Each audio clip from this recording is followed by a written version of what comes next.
세비티님, 요즘에 네. 대출 규제도 있고 막 금리 인상도 있잖아요. 네네. 그래서 아무래도 이 투자하시는 분들, 이제 시작하시는 분들도 그렇고 집을 그냥 가지신 분들도 지금 두려워서 네. 이거를 갈아타기 해야 되냐 말아야 되냐, 아니면 또 이거를 투자를 지금 했다가 진짜 금리 올라가면 패가 망신하는 거 아니냐 막 그렇게 좀 걱정하시는 분들이 많은데 네네.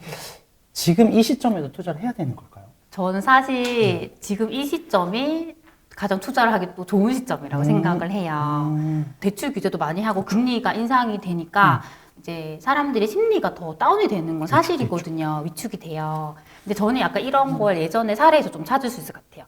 예전에 비규제 지역이었던 곳이 규제 지역으로 지정이 되면 사람들의 심리가 딱 다운이 돼요. 바로 다운되죠. 네, 예를 들면 뭐 청주가 그랬고 평택이 그랬잖아요. 20년 상반기에 네. 이제 그런 일이 있었는데 이제 급등을 하려고 했는데 이게 외부 그런 걸로 인해서 이제 보합이 4개월에 6개월 정도 가더라고요. 근데 그 이후에 어떻게 됐냐면 다시 급상승을 하고 있어요. 맞아, 그래서 맞아. 지금 청주와 평택의 매매지수 그래프 보면 정말 급상승하고 있거든요. 근데 그게 뭐냐면 결국 부동산이라는 게 이런 외부적인 것에 크게 영향을 받는 게 아니라 이 내재적인 가치에서 움직인다는 거예요. 아, 네. 그러니까 이게 부동산은 사이클 있잖아요. 네네. 근데 보통의 사람들은 전국이 똑같은 사이클로 간다고 생각하잖아요. 뭐 전국이 불장이다. 네네. 지금 뭐 다 하락한다. 이렇게 그쵸. 얘기하지만 각기 그 도시는 사이클이 다르잖아요. 그래서 저는 그 아파트의 본연의 가치에 좀 집중을 하면 이런 외부적인 요인에 흔들리지 않는 것 같아요. 그래서 저는 지금도 너무 투자를 하기 좋다고 생각하고 정말 그 방법들만 찾는다면 충분히 투자해서 자산을 늘려갈 수 있다고 생각을 해요. 그러면 결국에는 지금 같은 뭐 여러 외부 요인보다는 네. 내부 요인에서 정말 괜찮은 것들을 찾는다면 네, 네. 리스크는 아니다. 네, 저는 그렇게 생각해요. 네. 그게 지방이라도? 네, 그렇죠. 저는 지방도 너무 투자하기 좋은 곳이라고 생각을 하고 계속 지방을 분석을 하고 있어요. 그렇게 하다 보면 정말 소액으로 투자할 수 있는 곳이 너무 많은 거예요. 저는 지금도 충분히 가능하다고 생각해요. 보통 왜 지방 투자하시는 네. 분들, 그러니까 저희가 수도권에만 살았던 분들은 거주를 하셨거나 아. 그분들은 지방 투자에 대해서 되게 조금 맞아요. 두렵거나 네. 여기는 나중에 떨어지면 하락기가 오면 진짜 완전 미치도록 바닥까지 아, 네네네. 지하실까지 갈 거야. 아, 네네네. 막 그렇게 생각하시는 분들이 많잖아요. 맞아요. 그래서 막 네. 책에서 보니까는 막 지방 몇십만 인구는 그냥 거들떠 보지도 마라. 막 그런 경우도 좀 봤었거든요. 맞아요. 그럼 만약에 혹시 지방 소도시 같은 경우는 네. 괜찮을까요? 정말 괜찮다고 생각을 해요. 근데 인구 같은 경우에 저희 기준을 삼는다면 그래도 최소 20만 이상까지는 좀 20만 보셨으면 이상. 좋겠어요. 네. 아. 그리고 이제 정말 서울 수도권에 사시는 분들은 지방에 대한 편견이 정말 강하시더라고요. 그러니까 서울 수도권 아니면 투자하면 안 된다. 이렇게 네. 생각 많이 하시고 실제로 제 수강생 분들도 그런 편견이 되게 많으세요. 아. 근데 저는 그런 편견만 깨면 선택지는 진짜 많아진다고 생각해요. 그래서 사실 저는 어떻게 보면 지방에 계속 네. 살았기 때문에 이런 지방에 대한 편견이 없어요. 그래서 아. 계속 지방에 투자해서 그렇게 수익을 내고 있거든요. 그 제가 그렇게 해봤기 때문에 이제 네. 그런 부분에 있어서는 좀 자신 있게 말씀드릴 수 있을 것 같아요. 아까 전에 그러면 지방에 일단 투자해봤다. 아, 그죠? 네네.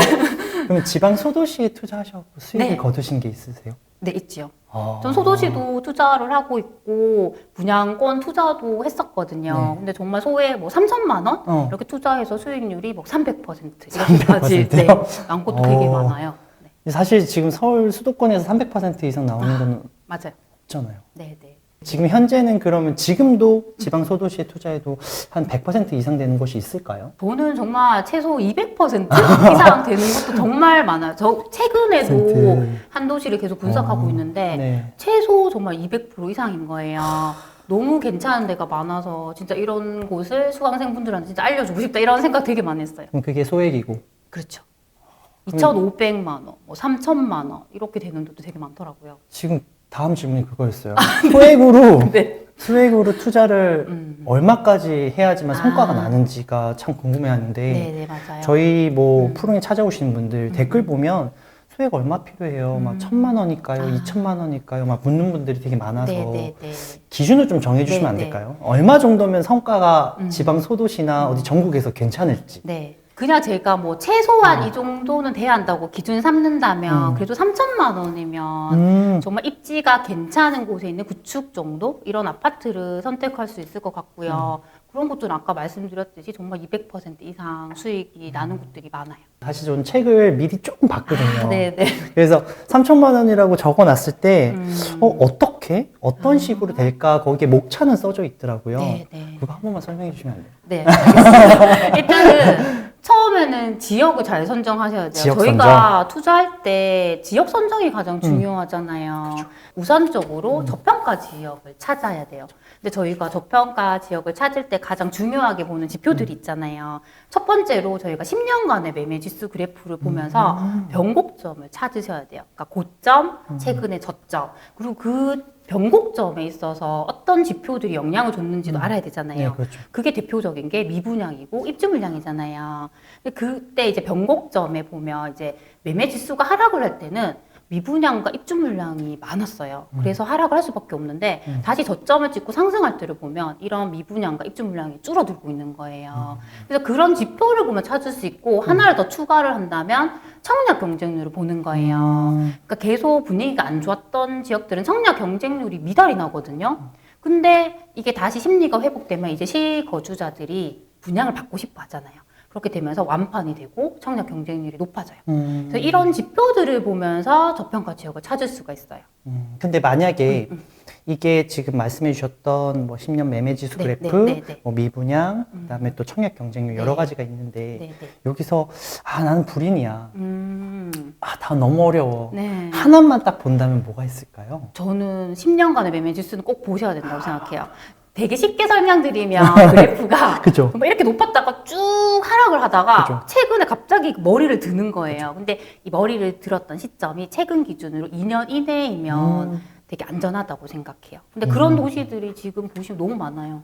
그죠. 그런 곳들만 만약에 내가 먼저 찾는 것이 우선이 네, 된다. 맞아요. 그러니까 어떻게 보면 지역 선정이 먼저고, 네. 근데 그 지역 선정을 하기 위해서는 10년간의 매매지수 그래프를 꼭 봐라. 근데 요즘에 너무 정보가 오픈돼 있잖아요. 그죠. 한국부동산원이나 아실 같은 사이트는 무료로 이용할 수 있잖아요. 그럼 클릭 한 번만 하면 그런 그래프 다 볼 수 있어요. 근데 아무래도 지금 얘기하셨던 3천만 원, 네. 그러면 이제 투자금 확보했어요. 네네네. 그리고 이제 저평가 아파트를 그 10년간 매매지수 그래프로 이렇게 쭉 찾았어. 네. 근데도 불구하고 막 이 OTP 카드를 써야 돼? 알아야 돼? 막 엄청 고민하잖아요. 맞아요. 근데 투자 지역은 찾았지만 이게 진짜 할지 말지, 특히 왜 아까 얘기했던 소액이라면 더더욱 좀 망설이는 게 많은 것 같아요. 맞아요. 제 주변의 분들에서도 소액으로 하려고 하다 보니까는 보통 지방이거나 외곽이거나. 맞아요. 근데 그런 분들은 꼭 얘기하시는 게, 야, 여기 더 떨어지는 거 아니야? 오히려 더 좋은 거 사야 되는 거 아니야? 네네. 돈 모아서? 네네. 그렇게 이야기하는 경우가 많은데. 그렇죠. 혹시 이런 두려움이잖아요, 어떻게 보면. 네네. 두려움을 극복할 수 있는 방법이 있을까요? 결국에는 그런 두려움은 본인이 확신이 없기 때문이거든요. 아. 저는 이런 확신을 갖기 위해서는 내가 공부를 많이 할 수밖에 없어요. 예전에 제가 처음 부동산 투자할 때는 부동산이 감으로 하는 줄 알았어요. 근데 운이 좋아서 저 네. 사람은 부동산 투자해서 돈을 네. 잘 번 거라 이렇게 생각했는데 제가 몇 번 실패를 해보니까 이게 감으로 하는 게 아니에요. 정말 내가 시간을 많이 들여서 계속 분석하고 현장 임장 가야 되고 시간을 많이 들여야 되거든요. 결국 그 과정을 통해서 내가 확신이 생겨요. 내가 올바른 기준이 확실히 서야지 투자를 해도 두렵지가 않더라고요. 아, 어떻게 보면 내가 그 화신성을 높이기 위해서 네. 그냥 계속 갈아 넣는 거네요. 네, 나를. 저는 쉬운 방법은 없다고 생각해요. 어떤 분들은 뭐 부동산 투자에서 요령이 없나 뭐 이런 걸 찾는데 네. 저는 그런 요령은 없고 어떻게든 내가 시간을 많이 들이면 들인 만큼 확신이 생긴다고 생각해요. 그러면은 지금 아까 얘기해 주셨던 것 중에 네. 공부가 있고 임장도 있었어요. 네. 그죠? 네. 근데 그 둘 중에서 어떤 게 더 먼저가 돼야 될까요? 저는 제가 부동산 초보 시절에는 현장 임장이 더 중요하다 생각했었어요. 근데 저희가 아무 공부가 안 된 상태에서 그냥 임장 가면 들어오는 게 없더라고요. 그래서 제가 공부를 한다 느낀 건 그래도 손품을 한 70%는 팔고 임장을 가면 이제 30%가 저는 임장을 생각하거든요. 그럼 훨씬 더 제가 거기서 많은 걸 얻을 수 있더라고요. 그래서 저희가 저평가 지역을 정하고 네네. 저는 항상 그 지역에서 상위 30% 아파트를 상위. 분석해야 된다고 생각을 해요. 만약에 구가 있는 도시라면 구별 상위 30%, 그냥 동으로 돼 있는 소도시는 동별로 상위 30%를 이렇게 분석을 해서 1년간의 상승률을 보는 거예요. 네네. 그렇게 해서 좀 더 상승률이 낮은 곳들이 있단 네네네네. 말이에요. 그럼 그런 단지를 관심 단지로 추려서 이제 그 곳들을 중심으로 해서 임장을 가는 거죠. 네. 그러니까 일단 내가 한번 걸렀기 때문에 네. 나는 거기만 보면 되잖아요. 좀 더 저는 그렇게 하니까 효율적으로 임장할 수가 있더라고요. 저희 수강생 분들 중에서 이거 묻는 분들 계시거든요. 아, 네. 이거 영상 그냥 URL로 쏘시는 것 같은데. 그러니까 일단은 손품을 먼저 팔아야 된다. 네, 근데 저- 그 전에 추스를 해야 된다라는 맞아요. 거네요. 네. 그 다음에 임장을 가시는 거군요. 네. 네. 보통 임장 가면 뭐 하세요? 저는 일단은 임장을 여러 번 가요. 한 지역이라도. 한 지역이라도? 네. 처음엔 좀 러프하게 가볍게 그 지역의 분위기를 보거든요. 그 다음에 갈 때는 이제 동별로 내가 꼭 봐야 될 거를 자세하게 보고 그 다음에 갈 때는 제가 정한 그 단지만 또 집중적으로 보고 이렇게 단계를 좀 나눠서 가다 보니까 훨씬 더 좋은 것 같더라고요. 그럼 완전 지역에 대한 그 생태계를 다 알겠는데? 네. 그러면 혹시 중개소에는 들어가 보세요? 네. 가면 혹시 뭘 물어봐야 될까요? 중요한 게 네. 이건 것 같아요. 소장님한테 저는 정말 살 준비가 되어 있다. 아, 전 투자금도 그치. 준비가 되어 맞아. 있다. 이렇게 얘기하고 네. 수강생분들 중에도 보면 고민하는 게 내가 뭐 투자자라는 거 숨겨야 하나 이렇게 얘기하는데 저는 솔직하게 오픈하는 게 더 좋다고 생각해요. 오히려? 네, 저는 투자자인데 투자금이 이 정도가 있는데 제가 꼭 여기를 사고 싶습니다. 네. 네, 소장님께서 판단하시기에 정말 괜찮은 매물이 있으면 뭐 추천을 해달라 이렇게 얘기하는 거예요. 근데 소장님들도 사람이니까 딱 보면 알거든요. 저 사람이 공부하러 왔는지 아니 진짜 저 투자하러 사람이 왔는지. 투자를 하러 왔는지 딱 보면 알잖아요. 그러니까 딱 저는 진짜 준비가 돼 있다는 것처럼 네. 가는 거죠. 그래서 진짜 진솔하게 얘기를 하고 또 중요한 게 공감인 것 같아요. 공감해드리면 소장님이 신나서 말 안 해도 되는 걸 더 얘기해 주시거든요. 급질문인데 네. 그러면은 내가 잘 몰라. 사실 그 지역에 들어가기 전에 잘 모르는 상태예요. 아는 척 하고 들어가야 될까요? 아니면은 그냥 모르는 걸 오픈해야 될까요? 저는 그냥 모르는 거 오픈해요. 아. 솔직하게 해요, 저는. 그러니까 제가 숨긴다고 해도 티가 날 것 같아요. 그래서 저는 모르면 그냥 모르니까 소장님께서 네. 자세하게 얘기해주세요. 이렇게 얘기하면 어떤 소장님은 완전 브리핑 해주세요. 전에 이제 울산에 임장 갔었는데 그 소장님이 정말 울산에 대한 모든 지역을 다 브리핑 해주셨어요. 그래서 조금 공부하고 가야겠죠? 그렇죠. 왜냐하면 소장님이 얘기해주는데 제가 못 너무 알아들으면. 모르면 못 알아듣잖아요. 그쵸. 그러니까 어느 정도는 좀 공부하고 가시는 게 좋죠. 그러니까 완전히 사실 이건 현장을 가본 사람만 이해할 수 있는. 네, 구독자분들도 아마 가보시면 맞아요. 이런 느낌을 좀 아실 거예요. 맞아요. 그러면 지금 어떻게 보면은 그 전에 직장을 다니시다 지금 퇴사를 하신 네. 상태인가요? 네, 네. 직장은 저는 알고 있거든요. 이전 네. 직장이 공무원 네. 마셨죠. 네, 네. 저는 깜짝 놀랐었어요. 퇴사 그 결정하시는 거 보고 보통이 공무원 또는 대기업 직장인 분들이 네. 이런 것들이 쉽지가 않더라고요. 너무 네. 좋은 직장이기 때문에 이 퇴사를 하시고 새로운 도전을 하거나 이런 것들이 너무 쉽지가 않더라고요. 네, 네. 그래서 저희한테도 계속 물어보는 경우도 많고 근데 저희도 이걸 답을 내려드릴 수가 없잖아요. 맞아요. 자신의 기준이 네, 다르니까. 네, 네. 근데 어떤 기준에서 그럼 세피티님은 이렇게 좀 퇴사를 하고 새로운 도전하겠다고 결정하신 거예요? 저는 제가 24살 때 공무원 합격했어요. 그래서 거의 15년 동안 제가 공무원 일을 했었거든요. 근데 어느 순간 되니까 제가 불행하다는 생각이 드는 거예요. 항상 누군가 시키는 일을 제가 하고 있는 거예요. 그래서 제가 이제 이 일을 그만두고 싶은데 저는 능력이 없다고 생각했어요. 다른 일을 할 수 있는. 그래서 생각을 해서 제가 결정한 게 그렇다면 나는 컨텐츠와 부동산 투자 두 가지 줄기를 가지고 가자고 생각을 했어요. 두 개 다. 네, 그래서 직장 생활 하면서 항상 새벽에 일어나서 글쓰기도 하고 제가 부동산 공부도 한 거거든요. 그렇게 하다 보니까 어느 순간 어떤 생각이 들었냐면 내가 직장을 그만두고 오로지 그 시간을 여기에 완전 갈아 넣으면 충분히 승산이 있겠다는 생각이 드는 거예요. 좀 바뀌었네. 그리고 제가 마지막에 랭구님께 좀 조언을 구했었거든요. 그때 랭구님이 어떻게 얘기하셨냐면 안정과 불안정 중에 불안정이 정상이라고 하더라고요. 아, 그게 정상이에요? 네. 저는 항상 안정을 추구하며 살았어요. 근데 그게 불행했었거든요. 그렇다면 나는 그냥 철저하게 불안정하게 살자. 이렇게 좀 생각을 하고 과감하게 사표를 냈어요. 근데 지금 제 상황은 되게 불안정한 상황이에요. 그러니까 꼬박꼬박 뭐 월급이 들어오는 것도 아니고 뭐 제가 아직까지 그런 고정적인 수익이 있는 것도 아니잖아요. 근데 지금은 너무 행복한 게 제가 뭐든 시도할 수가 있는 거예요. 근데 이걸 시도하고 마음껏 저는 실패할 수도 있어요. 그렇게 다시 하면 되니까.